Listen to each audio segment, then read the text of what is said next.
মহাকুম্ভের অবমাননা। প্রবল বৃষ্টিকে উপেক্ষা করে মুখ্যমন্ত্রীর পদত্যাগের দাবিতে আজ দুপুর ১টা নাগাদ চুঁচুড়া পিপুলপাতি মোড়ে বিক্ষোভ দেখায় চুঁচুড়া বিধানসভার বিজেপি নেতাকর্মীরা। উপস্থিত ছিল হুগলি জেলা বিজেপির সভাপতি তুষার মজুমদার, সাধারণ সম্পাদক সুরেশ সাউ সহ স্থানীয় নেতৃত্বরা।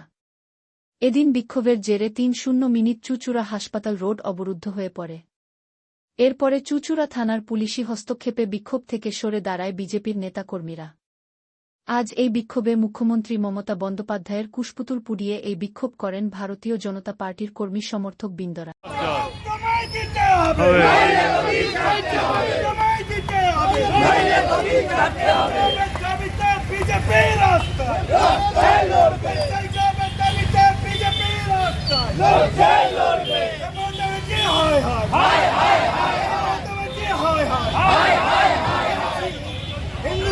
দেখুন, আজকে প্রয়াগে যে মহাকুম্ভ ১৪৪ বছর পরে, যার যে ধর্মীয় যে সনাতনী যে ধর্ম, সেই ধর্ম রক্ষার্থে বা মানুষ পূর্ণ তীর্থ হিসাবে সেই জায়গায় গিয়ে তারা পূর্ণ স্নান করছে।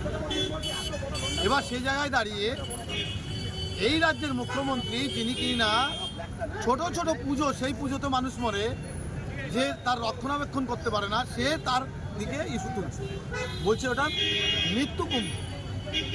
ওনার বলতে খুব ভালো লাগে, ওনার ভালো লাগে যদি ক্ষমতা থাকে কোনো মুসলমানদের কোনো প্রোগ্রামকে বলুক এইভাবে, যে মুসলমানদের প্রোগ্রামকে ইস্যু করুক। হিন্দুদের উপর বলতে খুব আনন্দ লাগে না, হিন্দুদের কোনো কিছু বলে না, তার জন্য আপনি যা খুশি তাই বলবেন হিন্দুদের উপরে। এই মুখ্যমন্ত্রী বাংলা চলতে পারে না, এই মুখ্যমন্ত্রী বাংলা দাঙ্গা লাগানোর মুখ্যমন্ত্রী। দাঙ্গা লাগানোর পরিকল্পনায় হিন্দু মুসলমানের দাঙ্গা লাগাবে, তার জন্য এইভাবে বলা হয়। এটা আমরা মানব না, সনাতনীরা এটা মানতে পারবে না। আজকে যে ধর্মটাকে, আজকে আপনারা ভাবুন, যেখানে সীমান্তে যদি কোনো জায়গায় কারপুজারি হয়, সেই কারপুজারি অবস্থায় যদি মানুষ সেটাকে অমান্য করে যদি ওপারে যায় তো গুলি খাবে। তো যেখানে একটা নির্দেশিকা পালন করা আছে যে এইভাবে যেতে হবে, সেখানে যে মানুষ যদি না মেনে সেখানে যদি যায়, সেখানে তো সমস্যা হতেই পারে। সেটা তো আমাদের দোষ।